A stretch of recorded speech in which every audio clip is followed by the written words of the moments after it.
If you've always dreamt of having the perfect Porsche, this is where you come to have it built. Whether it's the ultimate with all the mod cons or as it was intended out of the factory. This is Autofarm.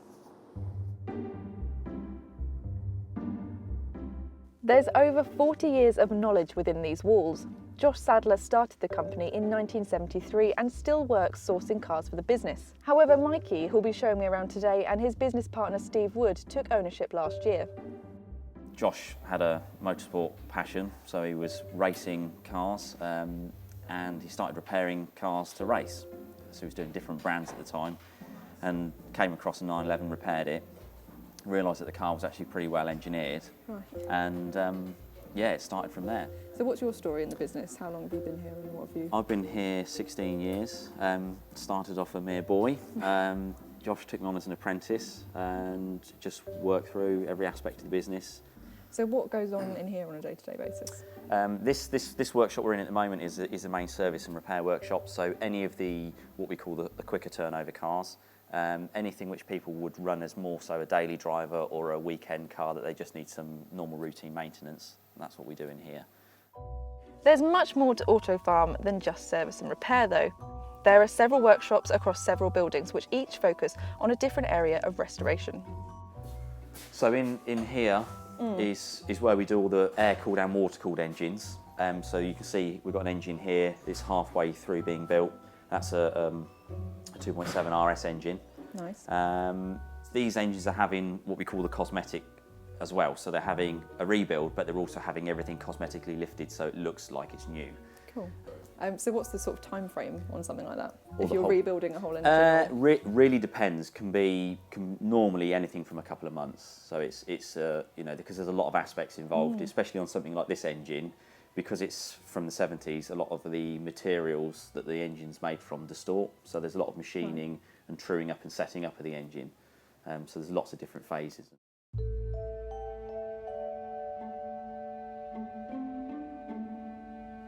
So this is the special projects workshop. So anything which is over a week's worth of work, so anything which requires more so management side, it will come into the special project shop. So we'll do anything from restoration, bodywork, trim, overhauling brakes, suspension, yeah, anything.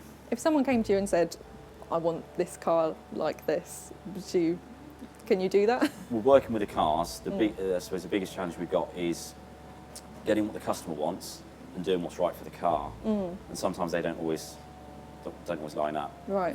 So it's trying to make that mesh. Yeah. I see our job role is not making the decisions for them, it's giving them the right information for them to make the decision that's right for them and the car.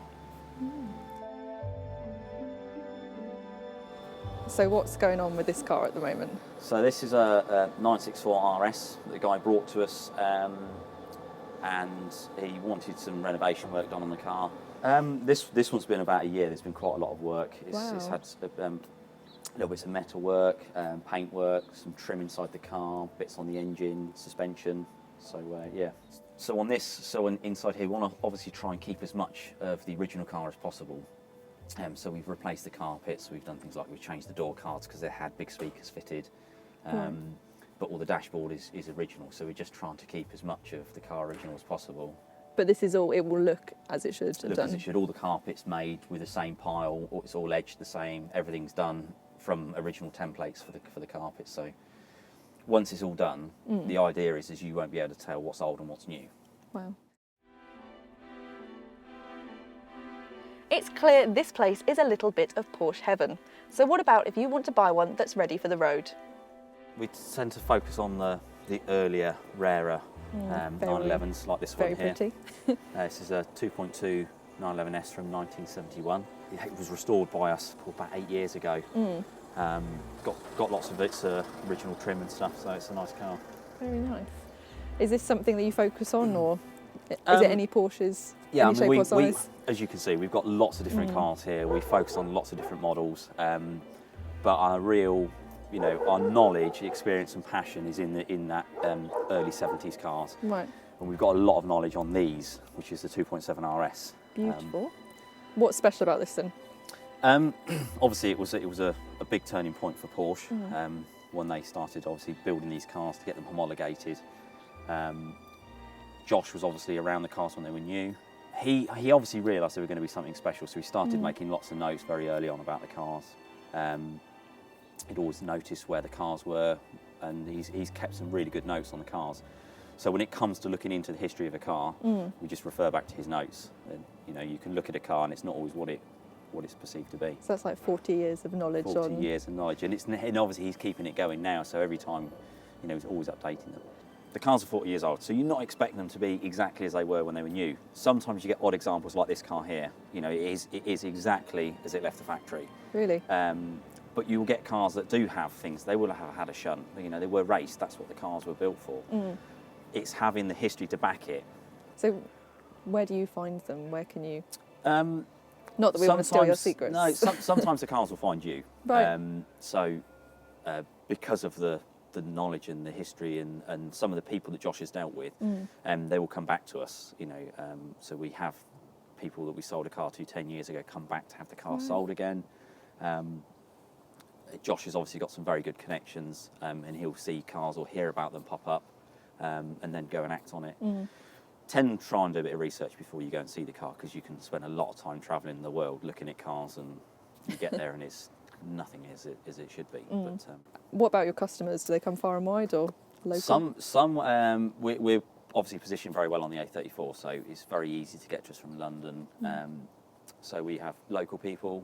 We deal with people up north. A guy comes down from Scotland every year to have his car done. That's A commitment. guy comes over from Spain. We've built engines that go. We've had engines go over to Singapore, Iceland. Wow. So yeah. What do you think is going to be the next big collectible Porsche then? Very good question. I think there is a lot of cars. There's a lot of cars that I would say are good value for money in comparison to like the 2.7 RS, and you know, you look at some of the gaps that the price is in the market at the moment on say something between 70 and 73 in production.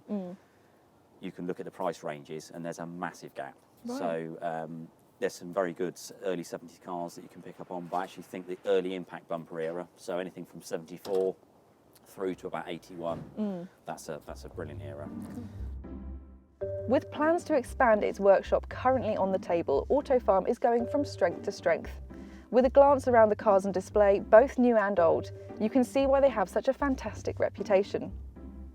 To find out more about Autofarm, click the window below to read our feature on the workshop website. Watch the next episode in our Ultimate Workshop series by clicking the arrow, or to subscribe to our channel, click on the trade plates logo.